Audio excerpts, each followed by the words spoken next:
There are 57 tracks on Volume 2 of the original soundtrack to Ahsoka, but today we're taking a lightspeed look at 10 tracks you don't want to miss.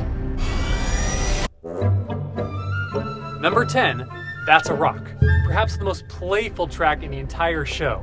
Listen for pizzicato strings and playful percussion, also some sliding strings, and how the whole track is kind of an homage to the scene in Return of the Jedi when Leia first meets Wicket the Ewok.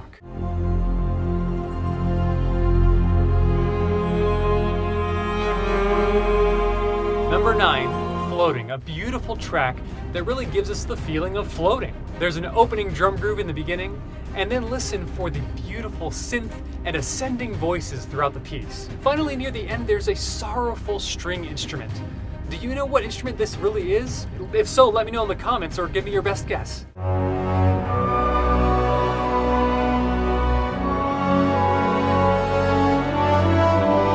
Number 8, I Can Feel It. There is a magical sounding, electronics-filled soundscape that's followed then by gentle but mysterious strings and brass that eventually morph into a glorious rendition of John Williams' Force theme. Finally!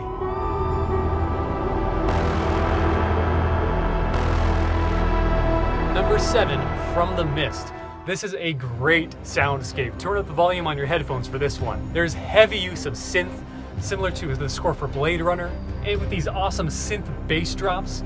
And if you listen closely, hints of Ahsoka's theme throughout, though never fully realized.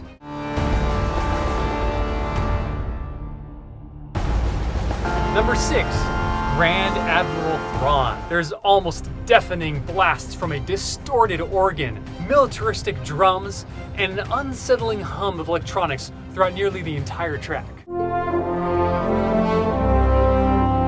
Number 5, it worked, didn't it? This is a wonderful reprieve from the darkness and heaviness that dominates this score.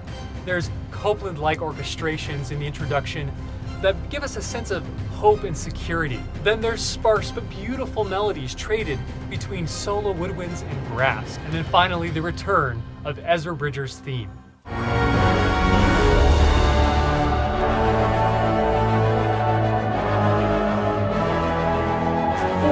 the hyperspace jump. Epic use of full orchestra as it crescendos all the way to the end.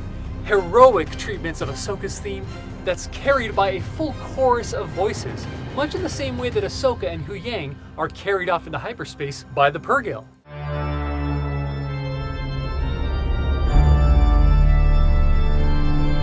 Number 3, Thrawn's arrival.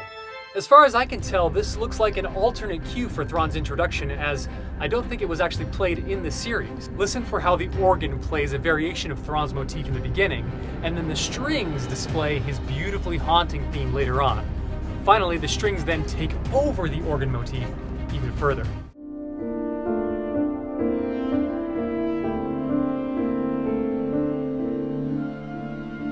Number 2, Epilogue Part 1. Beautiful acoustic piano featured greatly in this track, in a soundtrack that has largely been dominated by synth and other electronic instruments. There's also the solo shakuhachi, that Japanese flute, that evokes emotional isolation as Ahsoka and Sabine are left alone, abandoned on Peridia. Finally, listen closely for the subtle electronic waves that rise and fall with the melody. Last but certainly not least, coming at number 1 is Epilogue Part 2. Whereas in Part 1, acoustic piano was featured, here in Part 2 it opens with HERA and Ezra's theme being played exclusively on synth and electronics. Now listen for Ahsoka's theme, how it soars with full orchestration backing it up, and the final 2 minutes of this track actually feature a cue from Kiner's work on Star Wars Rebels, the cue titled Where the Sun Sails and the Moon Walks. Do you have any favorite tracks from Volume 2 that you think should be included on this list? Please leave a comment and let me know. And if you missed the video on Volume 1, the link is down in the description. If you like more videos like this, please like, share, and subscribe. And as always, thanks for watching.